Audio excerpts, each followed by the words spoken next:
Michel Valsan, L'islam et la fonction de René Guénon. Chapitre 5. La science propre à Jésus. Al-Ilm al-Isawi. Futuhat, chapitre 20. D'où vient-elle et jusqu'où va-t-elle? Quelle est sa modalité? Concerne-t-elle la hauteur du monde ou sa largeur, ou encore les deux à la fois?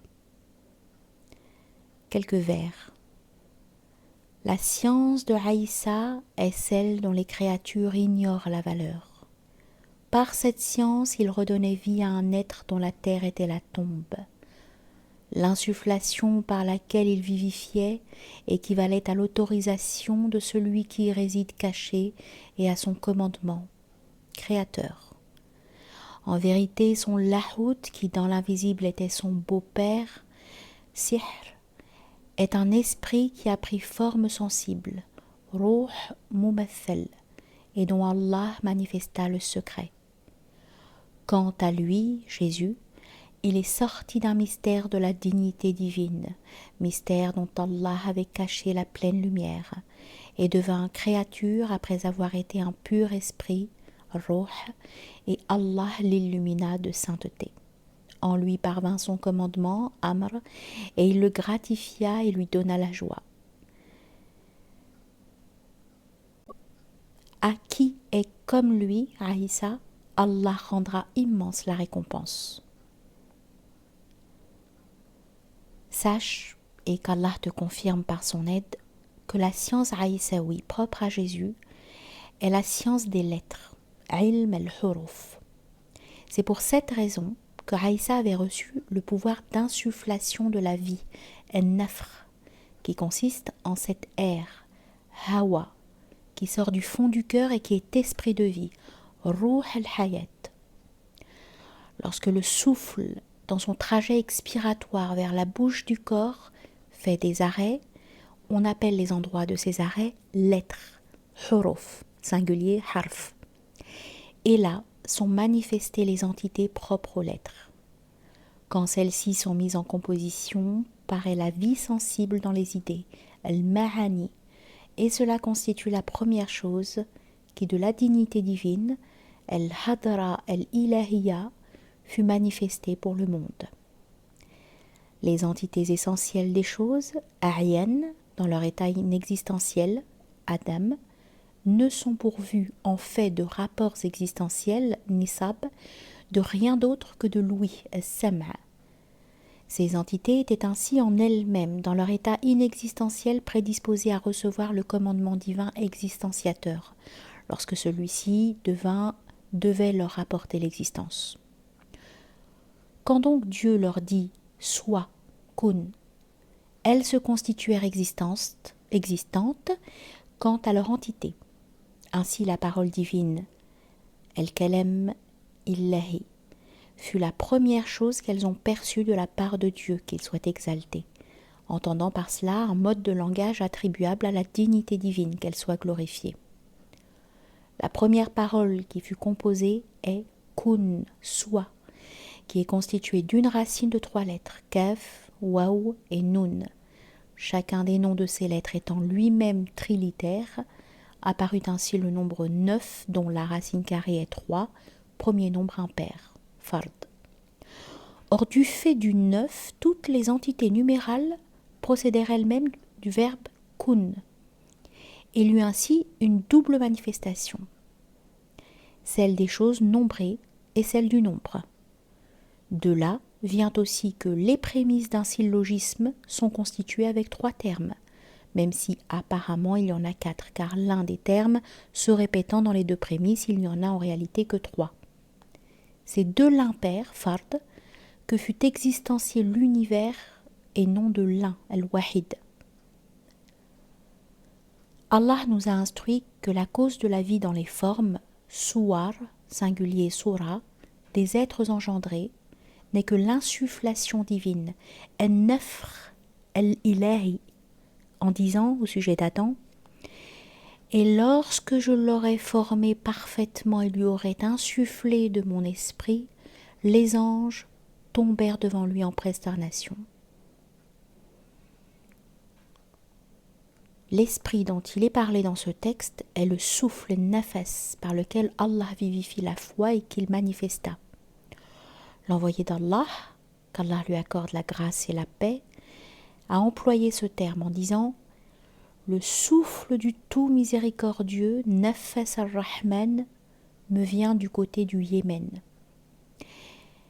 Et par ce souffle de miséricorde fut ravivée dans les cœurs des croyants la forme, Surah, de la foi, ainsi que la forme des règles établies par la loi. Aïssa reçut la science du souffle divin qui entre dans cette insufflation et la relation d'origine nisba respective.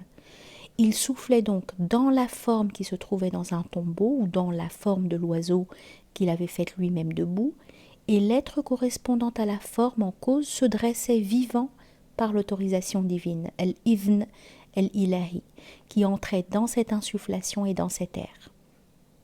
N'était la propagation sarayane de l'autorisation divine dans l'insufflation, il n'en serait jamais résulté la vie dans une forme quelle qu'elle fût. C'est du souffle du tout miséricordieux que provient la science Aïssaoui à Aïssa, et il revivifiait les morts par son acte d'insufflation sur lui le salut. Et le souffle s'arrêtait dans les formes dans lesquelles il était introduit.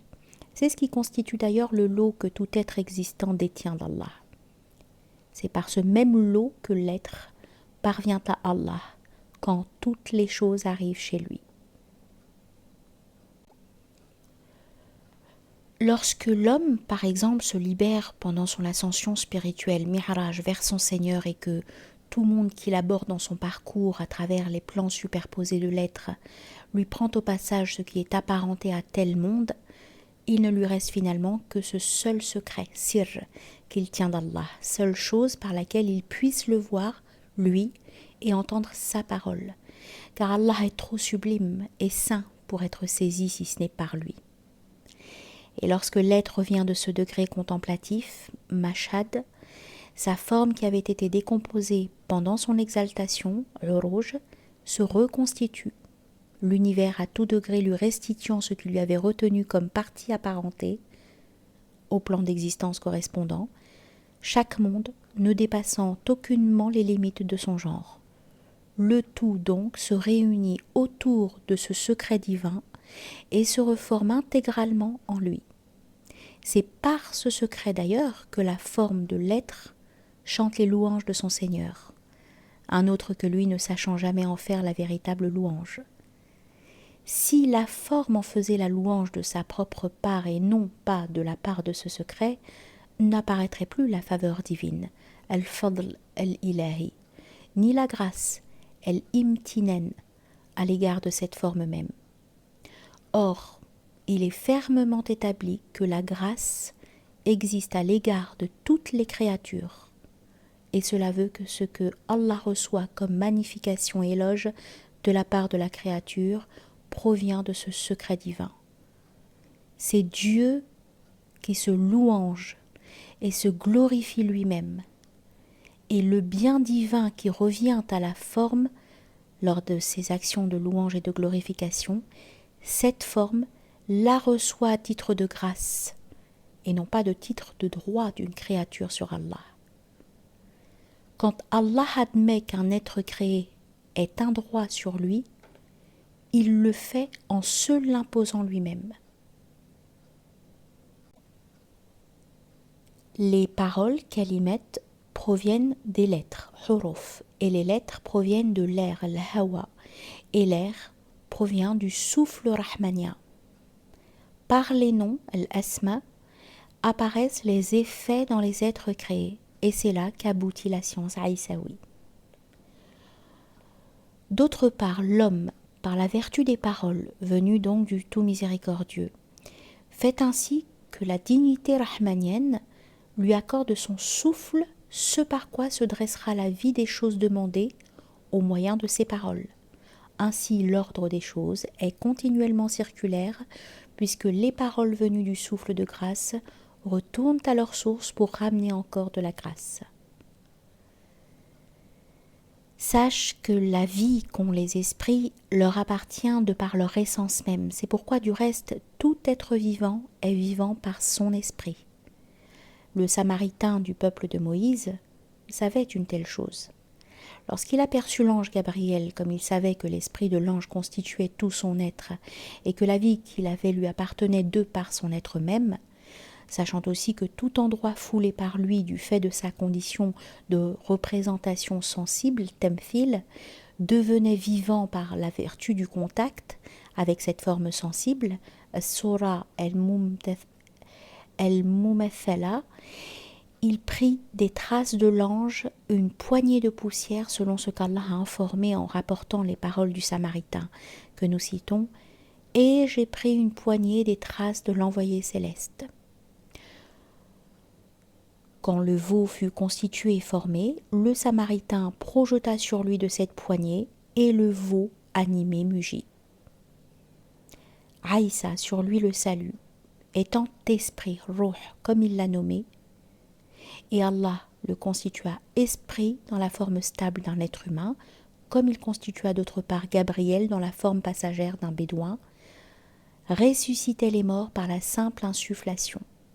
Ensuite, Allah l'ayant confirmé par l'esprit de sainteté, Ruh al-Qudus, il fut ainsi esprit confirmé par un esprit qui était pur de la souillure propre aux êtres cosmiques. Le principe de tout cela est l'être vivant de toute éternité, El-Hayy El-Azali, qui est identique à la vie sans fin. La distinction entre éternité sans commencement, Azal, et éternité sans fin, Abad, n'est introduite que par l'existence du monde et son caractère adventice.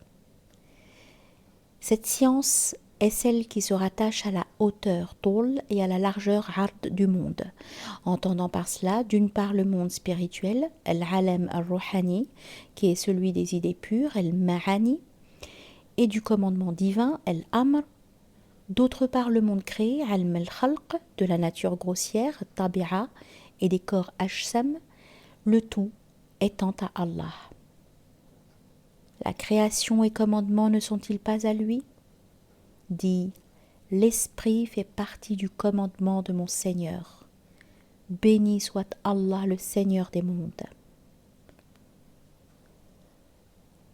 Ceci était la science d'Al-Hussein ibn Mansour al-Hallaj, qu'Allah lui fasse miséricorde. Quand tu entendras quelqu'un des gens de notre voix traiter des lettres, huruf, et dire que telle lettre a tant de brasses ou d'empans en hauteur et tant en largeur, comme l'ont fait Al-Hallaj et d'autres, sache que par hauteur, il veut dire sa vertu opérative, fi'l, dans le monde des esprits, et par largeur, il veut dire sa vertu opérative, fi'l, dans le monde des corps. La mesure mentionnée alors en est la caractéristique distinctive. Cette terminologie technique a été instituée par Al-Hallaj. Ceux d'entre les réalisés certificateurs, al-muhaqqiqoun, qui connaissent la réalité du kun, possèdent la science de Jésus, al-ilm al-isawi, et ceux qui existencient par la vertu de leur énergie spirituelle, himma, quelque être, kaïnet, ne le font qu'en vertu de cette science. Le 9 étant apparu avec la réalité de ces 3 lettres du kun, apparurent aussi parmi les choses nombrées les 9 cieux, et par les mouvements de l'ensemble des 9 cieux et le cours des planètes fut engendré le bas monde, Dunya, avec ce qu'il contient, de même que par leur mouvement, ce monde avec ce qu'il contient sera détruit. Par le mouvement de la sphère la plus haute parmi les 9 fut existencié le paradis avec ce qu'il comporte. Tout comme lors du mouvement de cette sphère la plus haute est produit ce qu'il y a dans le paradis, par le mouvement de la deuxième sphère qui succède à la plus haute est produit le feu avec ce qui s'y trouve, ainsi que la résurrection, la sortie de la tombe, le rassemblement et le déploiement. En raison de ce que nous avons mentionné, le bas monde est mélangé, du délice mélangé avec du châtiment. En raison de ce que nous avons mentionné respectivement, le paradis est tout entier délice et le feu tout entier châtiment. Le mélange de composition actuelle cessera pour les êtres allant de ce monde à la vie future, car la condition de la vie future n'admet pas la complexion qu'ont les êtres ici-bas. C'est la grande différence entre la vie de ce bas monde et la vie future. Sauf que, concernant la constitution naturelle, Nasha'a, des gens du feu, lorsque la colère divine est finie, sa limite ayant été atteinte en ce qui les concerne, et que cette colère est suivie de la miséricorde, laquelle l'avait déjà précédée dans la durée, l'autorité de la miséricorde s'imposera à nouveau à leur égard, sa forme, Sura, étant restée la même sans changement. D'ailleurs, si la forme de la miséricorde avait changé, ils seraient soumis au châtiment. Ainsi, ces êtres sont régis initialement par permission d'Allah et investiture de sa part, par le mouvement de la deuxième sphère céleste, celle qui suit la plus haute et qui produit à leur égard un châtiment destiné à tout réceptacle disposé au châtiment. Et si nous disions à tout réceptacle disposé au châtiment, c'est parce qu'il y a parmi les habitants du feu certains qui ne se trouvent pas là pour recevoir eux-mêmes le châtiment. Quand sera consommée la durée du feu qui est de 45 000 années, elle aura été châtiment effectif pendant une telle durée pour ces gens. Mais voici comment. Ceux-ci sont punis tout d'abord en elle d'un châtiment continuel, sans interruption pendant 23 000 années. Ensuite, le tout miséricordieux, Ar-Rahman, leur envoie un sommeil, Naouma, pendant lequel ils perdent toute sensibilité, ce qui correspond à la parole d'Allah. Il n'y vit pas ni ne meurt pas, ainsi qu'à la parole de l'envoyé d'Allah, sur lui le salut et la paix, au sujet des gens du feu destinés au feu. Ils n'y meurent pas ni ne vivent, ce qui concerne l'état de ces êtres pendant les époques où ils perdent leur sensibilité. Cet état est analogue à celui des gens châtiés dans ce bas monde qui s'évanouissent à cause de la violence de l'épouvante et de la force exceptionnelle de la douleur. Les gens du feu restent dans cet état de sommeil pendant 19 000 années. Ensuite, ils se réveillent de leur évanouissement, Raïchia. Or, Allah, ayant remplacé leur peau par d'autres peaux, ils sont punis alors en ces nouvelles peaux pendant 15 000 années. Ensuite, ils tombent de nouveau en évanouissement et restent ainsi pendant 11 000 années. Puis ils se réveillent de nouveau alors qu'Allah a remplacé encore leur peau par d'autres afin qu'ils puissent goûter de nouveau le châtiment. Et de ce fait, ils goûtent de nouveau le châtiment douloureux pendant 7 000 années. Ensuite, ils retombent en évanouissement pendant 3 000 années. Ensuite, ils se réveillent et Allah leur accorde une délectation, ladha, et un repos, raha, analogue à ceux qu'éprouve l'homme qui s'endort fatigué et qui se réveille reposé. Ceci provient de la miséricorde divine qui l'emporte sur sa colère et qui s'étend, wasi'at, à toute chose. La miséricorde exerce alors son pouvoir de perpétuation, dérivant du nom divin El-Wasi', celui qui s'étend et contient vastement, par lequel Allah s'étend à toute chose, l'enveloppant en sa miséricorde et en sa science. Alors les êtres ne sentent plus de douleur, et comme cet état se perpétue pour eux et qu'ils le trouvent agréable, ils disent « Nous avons été oubliés et nous ne demandons rien par peur de rappeler le souvenir de notre cas. » Alors qu'Allah nous a dit « Demeurez ici et ne me parlez pas. » C'est ainsi qu'ils se taisent et qu'ils s'y tiennent enveloppés dans un voile. Il ne leur reste du châtiment que la peur d'un retour du châtiment. C'est cette portion de châtiment qui est perpétuée sur eux. La peur qui est un sentiment psychique, non pas sensoriel, mais il peut arriver qu'ils oublient la peur elle-même à certains moments. Leur bonheur consiste dans la tranquillité du côté du châtiment sensoriel, et cela vient de ce que met Allah dans leur cœur en tant qu'ils possèdent une vaste miséricorde. En effet, Allah dit « Aujourd'hui nous vous oublions comme vous avez oublié ». C'est de ce fait-là qu'ils disent « Nous avons été oubliés », nous sina, quand ils ne sentent plus les douleurs. À cela se rapportent encore les paroles divines ils oublièrent Allah et il les a oubliés. Et de même aujourd'hui tu seras oublié, c'est-à-dire tu es abandonné dans la Géhenne, car le nisyan, oubli, est l'abandon.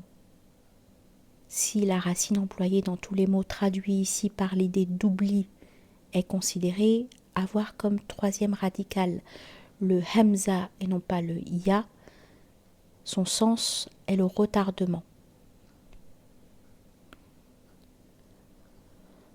La part de bonheur qu'ont les gens du feu est l'absence de châtiment, et leur part de châtiment est l'arrivée du châtiment lui-même, car ils n'ont aucune sécurité par voie de notification du côté d'Allah.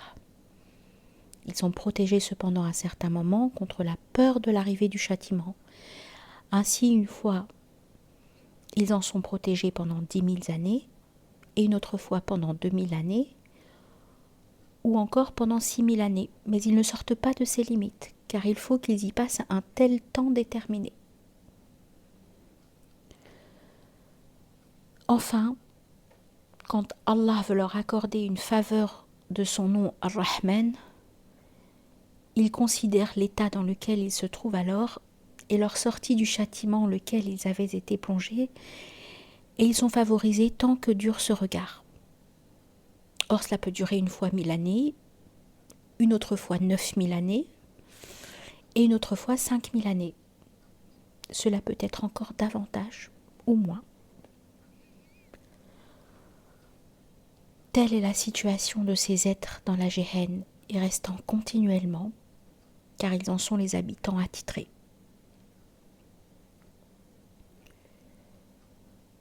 Ce que nous venons de mentionner dans ce chapitre provient de la science aïssaoui héritée du maqam mohammedien. Et Allah dit la vérité, et il guide sur la voie.